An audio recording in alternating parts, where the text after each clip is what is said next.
अस्सलाम वालेकुम व्यूअर्स, मैं इम्तियाज़ सयाल, आप देख रहे हैं सयाल स्टेट का यूट्यूब पर information channel related to real estate. उम्मीद करता हूँ सब दोस्त खैरियत से होंगे। अल्लाह ताला आपको अपनी हिफ्ज़-ओ-मान में रखे। स्पेशल सलाम मेरे ओवरसीज़ पाकिस्तानियों को।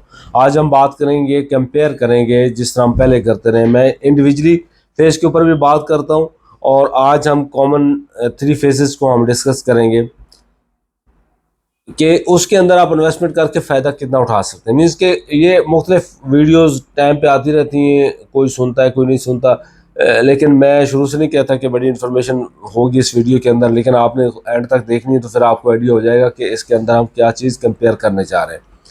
मैंने 9 प्रिज्म को सेपरेट डिस्कस किया, 7 को सेपरेट किया, 10 को सेपरेट किया। 6 और 8 को अगर हम कॉमन करते हैं तो 6 और 8 के अंदर इस वक्त आपके पास कोई अपॉर्चुनिटीज़ नहीं है जो इन्वेस्टमेंट पॉइंट ऑफ व्यू से हो रेजिडेंशियल पॉकेट के अंदर, क्योंकि वो पीक पे रेट ले जा चुका है।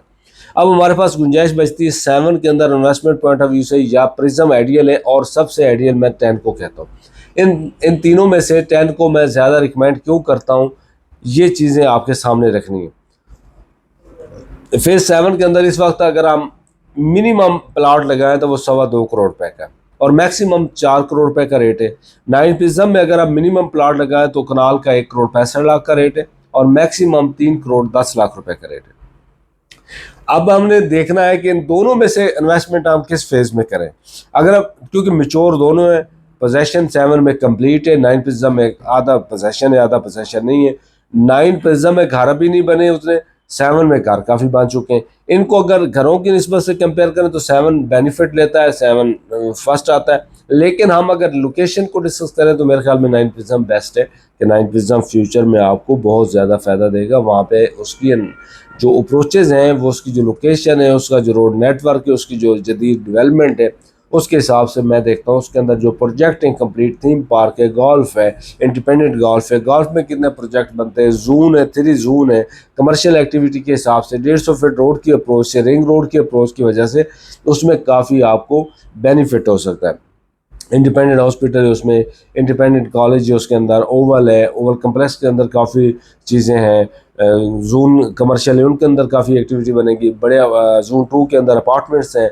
ये सारी चीज़ें अगर बैलेंस करके हम लाते हैं तो 9 प्रिज्म नो डाउट बहुत अच्छा, लेकिन टाइम लगेगा। अभी 7 को हम अगर देखते हैं तो क्योंकि राया बन चुका है, राया के साथ अब जो वी ब्लॉक में C3 कमर्शियल आ रहा है, फेज 6 का आ रहा है, लेकिन उसका बेनिफिट टोटली फेज 7 को होगा, वो उसी तर्ज तमीर पे होगा जिस तरह राया बन रहा है। तो ये काफ़ी बेनिफिट होगा फेज 7 को। ऐसी बात नहीं कि फेज 7 में इन्वेस्टमेंट आप करें तो लूज़ हो जाएगी या कम प्रॉफिट आएगा, प्रॉफिट नो डाउट वहाँ पे भी अच्छा आएगा, प्रिज्म में भी आपको अच्छा प्रॉफिट आएगा। अब हमने देखना है कि अमाउंट हम कितनी लगा रहे हैं। मिनिमम अगर हम एवरेज अगर लगाएं, एवरेज मिनिमम और मैक्सिमम को अगर मिड में हम करते हैं तो हमारा बनता है 3 करोड़ 2.25 4, और उसको अगर हम मिड पे लेके आते हैं बीच में से निकाल के तो 3 करोड़ हम एवरेज लगाते हैं। 3 करोड़ हम अगर फेज 9 प्रिज्म में लगाते हैं तो वहाँ पे हमें टॉप कैटेगरी के प्लाट मिलेगा। अगर हम यही फेज 7 में लगाते हैं तो हम एवरेज प्लाट में जाएंगे। अगर हम 3 करोड़ को, अब हमने मद्देनज़र रखना 3 करोड़ हमारे पास है और हम चाहते हैं कि 5 साल के लिए हम 3 करोड़ को होल्ड रखें, तो हम कहाँ पे रखें? तो मैं सबसे बेहतरीन जो मेरा जवाब होता है वो ये होता है कि फेज 10 के अंदर आप रखें, क्योंकि 3 फाइल्स आपको आ जाएंगी, 3 फाइल कनाल की आपको मिलेंगी, तो 3 कनाल के प्लाट आपके वहाँ पे बन गए। अब सवाल ये पैदा होता है वहाँ पे करोड़ रुपए का आपको करोड़ के अंडर भी मिल जाएगा, करोड़ की ब्रैकेट में मिलेगा। तो देखना ये कि 3 करोड़ के ऊपर हमें प्रॉफिट किस किस जगह पे ज़्यादा आ सकता है। चौधरी साहब भी बड़े सवाल करते हैं मेरे साथ और डिस्कस हम वैसे भी करते रहते हैं, कैमरे से हट के भी बातें होती रहती हैं क्योंकि हमारा काम भी रियल एस्टेट का है। डिस्कशन होती है, दोस्तों के साथ मिल बैठना होता है। 7 में जो ज़्यादा एक्सपर्ट हैं उनके साथ बैठे, प्रिज्म के जो एक्सपर्ट हैं, 10 के एक्सपर्ट हैं, मीन्स ओवरऑल सारे डिफेंस के जो एक्सपर्ट बॉडीज़ है वो हमारे साथ बैठती हैं, गपशप हम करते रहते हैं। मैं जो निचोड़ पे पहुंचा वो ये है कि प्रॉफिट रेशियो अगर हम टेबल करें तो उसके अंदर आपको कहाँ पे ज़्यादा फ़ायदा हो सकता है, तो वो 9 प्रिज्म नहीं, 7 नहीं, और वो है 10। क्योंकि 10 में आप 3 करोड़ आज इन्वेस्टमेंट करें तो 2028 तक आपको फ़ायदा ज़्यादा देगा। 2028 में मैं समझता हूँ कि मिनिमम 2.5 करोड़ रुपए की फाइल होगी या प्लाट होगा 10 के अंदर, तो वो बन जाएगा 7.5 करोड़ रुपए अमाउंट बन जाएगी 3 करोड़ के ऊपर। 3 करोड़ टोटल हुआ, 7.5 करोड़ रुपए आपको अमाउंट बनी, तो वो आपको 4.5 करोड़ रुपए प्रॉफिट होगा। सिंपली फार्मूला मैं आपको बता रहा हूँ, फेज़ 1 to 6 तक 8 तक रेगुलर जो फेजेस हैं, जो बहुत ही फेमस फेजेस हैं, फेज 5 है, 8 है, उनके अंदर भी इस वक्त टॉप कैटेगरी का प्लॉट फेज 8 के अंदर अभी 7.5 करोड़ पे नहीं गया, फेज 6 के अंदर अभी 7 करोड़ पे 7.5 करोड़ पे नहीं गया, फेज 5 में चीदा प्लाट है 7 करोड़ की ब्रैकेट के 7.25 7.5 करोड़ की ब्रैकेट में चले जाते हैं। या हम वाई ब्लॉक को डिस्कस करते हैं पुराने फेज़ों में अगर देखें तो वहाँ पे, और वो टाइम बहुत ज़्यादा ले चुके हैं, लेकिन हमने 2028 तक देखना है कि आया फेज़ 9 प्रिज्म या 7 ये 7-7.5 करोड़ पे चले जाएंगे। तो मेरा सवाल ना में होगा, जवाब ना में होगा, क्योंकि ये नहीं जा सकते। तो हमने एंड पे रिज़ल्ट ये निकाला कि 3 करोड़ इन्वेस्टमेंट अगर 2028 तक हम करते हैं तो हमें ना 7 वो प्रॉफिट रेशो दे सकता है जनरेट करके, ना प्रिज्म दे सकता है, ना अदर एरियाज़ में हम अगर जाते हैं तो हमें वो प्रॉफिट इतना जनरेट करके दे सकता है जितना हमें फेज 10 प्रॉफिट जनरेट करके दे सकता है। इसमें फार्मूला जो मैंने आपको दिया वो फेज 7 और 9 प्रिज्म को कंपेयर करके दिया कि अगर आप वहाँ पे टॉप कैटेगरी के प्रिज्म में प्लाट लेते हैं, 7 में आप रेगुलर प्लाट लेते हैं एवरेज, तो वहाँ पे अदरवाइज अगर इंडिविजुअली आप मेरे से अगर पूछते हैं, कुछ लोग होते हैं जिनका 3 करोड़ बजट नहीं है, वो 1 करोड़ रुपए लेके फिर रहे हैं, किसी के पास 60 लाख रुपए, किसी के पास 35 लाख रुपए है, तो मैं फिर भी रिकमेंड करूंगा फेज 10 को।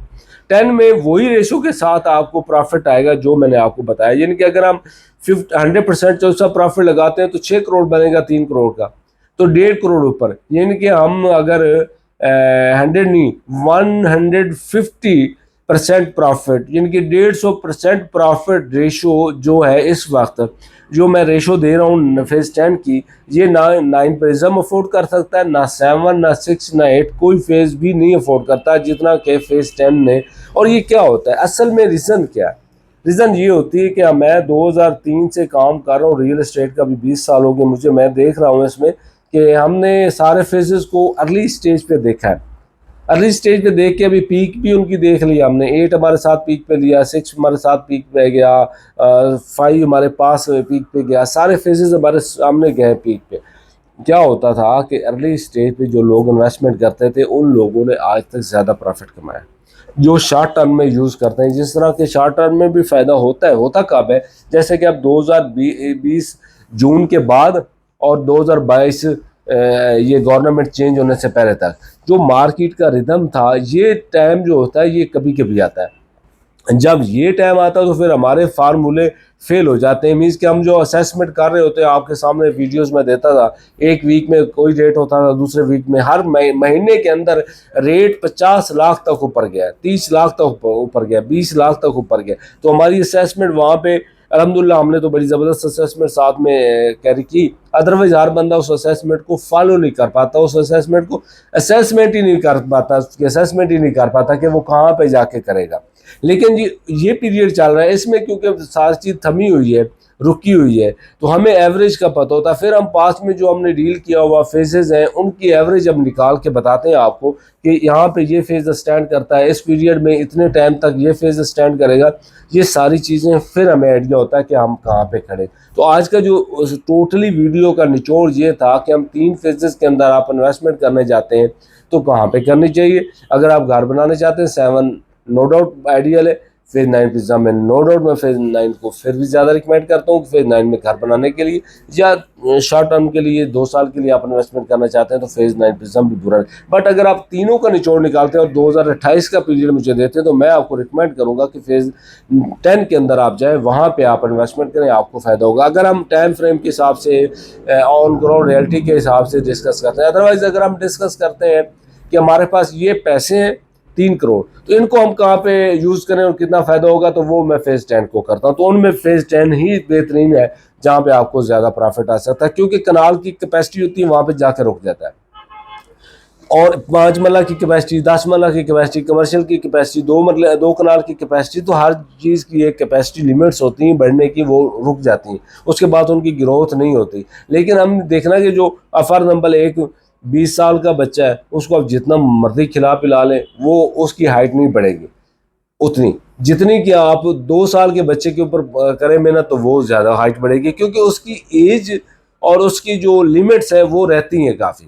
और जो 20-22 साल का हो गया उसको मर्जी जितना आप खिला लें, हालांकि वो 20-22 साल का हो चुका है, बड़ा हो चुका है, फिर भी वो उतनी ग्रोथ नहीं करेगा। अगर हम ग्रोथ रेट का हिसाब लगाएं तो वो फेजेस जो अभी अर्ली स्टेज के ऊपर हैं वही ज़्यादा रेट देते हैं और उन्हीं में ज़्यादा प्रॉफिट होता है। सियाल स्टेट की, सियाल मार्केटिंग की हम वक्त कोशिश कि आपको वो पॉकेट्स बताएं जहाँ पे आप इन्वेस्टमेंट करके काफ़ी फ़ायदा उठा सकते हैं, पैसे कमा सकते हैं। आज ये 3 फेज़ हमने डिस्कस किए। नेक्स्ट वीडियो इंशाल्लाह हम वीकली अपडेट देंगे। आज के लिए इजाज़त, अल्लाह हाफिज़।